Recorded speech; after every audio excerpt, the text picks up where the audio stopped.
अजित पवार महाराष्ट्र के राजनीति का एक ऐसा नाम जिसको कोई इग्नोर नहीं कर सकता।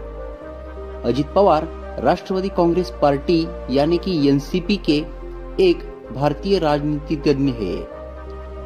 वह महाराष्ट्र से विधायक है और शरद पवार के भतीजे हैं। अजित पवार का जन्म बुधवार 22 जुलाई 1959 को हुआ था, देवलाली प्रवरा, बॉम्बे स्टेट, भारत में।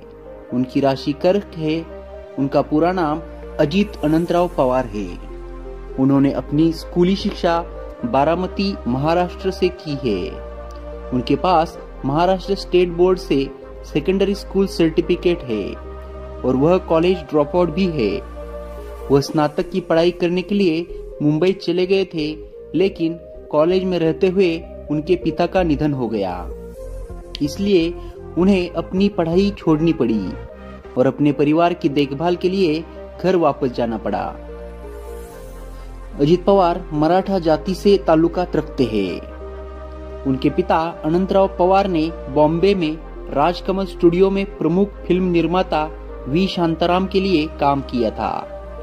उनकी मां का नाम ज्ञात नहीं है और उनके दादा दादी का नाम गोविंद पवार और शारदा पवार है। उनके बड़े भाई श्रीनिवास एक व्यवसायी है।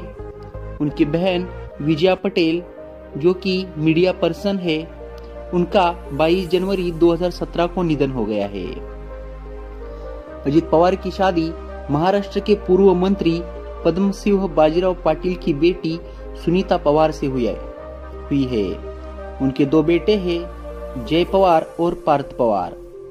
जहां जय एक व्यवसायी है, वही पार्थ एक राजनेता है, जिन्होंने महाराष्ट्र के मावळ निर्वाचन क्षेत्र से 2019 को लोकसभा चुनाव लड़ा, लेकिन वह 2,15,193 मतों के भारी अंतर से हार गए।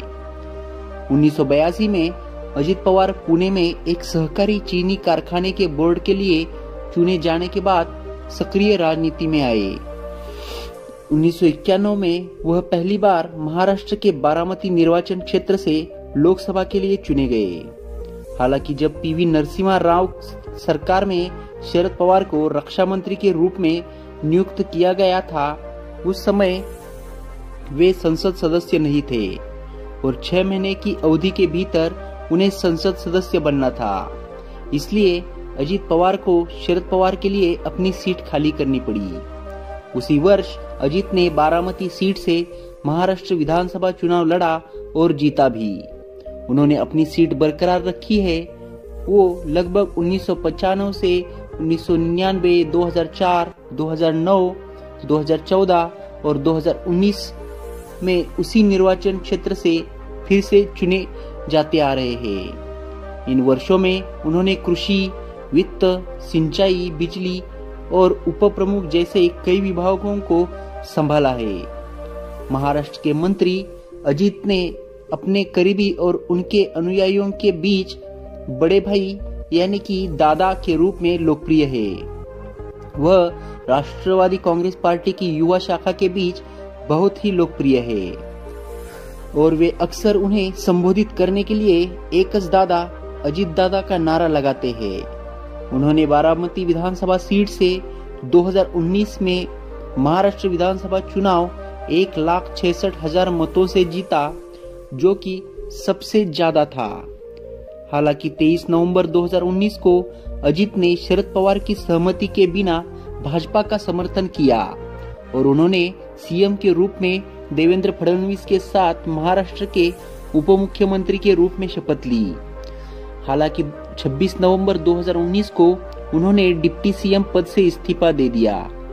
कथित तौर पर उन्होंने दावा किया कि 54 विधायकों का समर्थन पत्र केवल 54 राष्ट्रीय कांग्रेस पार्टी विधायकों की उपस्थिति पत्रक था, जिसे उन्होंने महाराष्ट्र के राज्यपाल भगत सिंह कोश्यारी को सौंपा था। 30 दिसंबर 2019 को उन्होंने चौथी बार महाराष्ट्र के उप मुख्यमंत्री के रूप में शपथ ली। अगस्त 2002 में जब वे जल संसाधन मंत्री थे, उन्होंने कथित तौर पर महाराष्ट्र कृष्णा घाटी विकास निगम से लवासा को 141 हेक्टेयर यानी 348 एकड़ भूमि लीज पर दी थी, जो शरद पवार का एक ड्रीम प्रोजेक्ट था। कथित तौर पर MKVDC और लवासा के बीच हुआ भूमि सौदा बाजार दर से बहुत कम दरों पर निष्पादित किया गया था। वही सितंबर 2012 में उन्हें 70,000 करोड़ रुपए के घोटाले में नामित किया गया था। ये आरोप महाराष्ट्र के पूर्व नौकरशाह विजय पांढरे ने अजित पवार पर लगाए थे।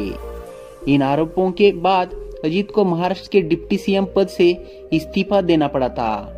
हालांकि उन्हें बाद में क्लीन चिट मिल गई थी। तो दोस्तों, ये थी कहानी अजित पवार के बारे में। आप उनके बारे में क्या सोचते हैं, ये कमेंट बॉक्स में लिखिएगा। साथ ही वीडियो पसंद आया हो तो वीडियो को लाइक कीजिए, शेयर कीजिए और चैनल को सब्सक्राइब करना बिल्कुल ना भूलिए। जय हिंद, जय भारत।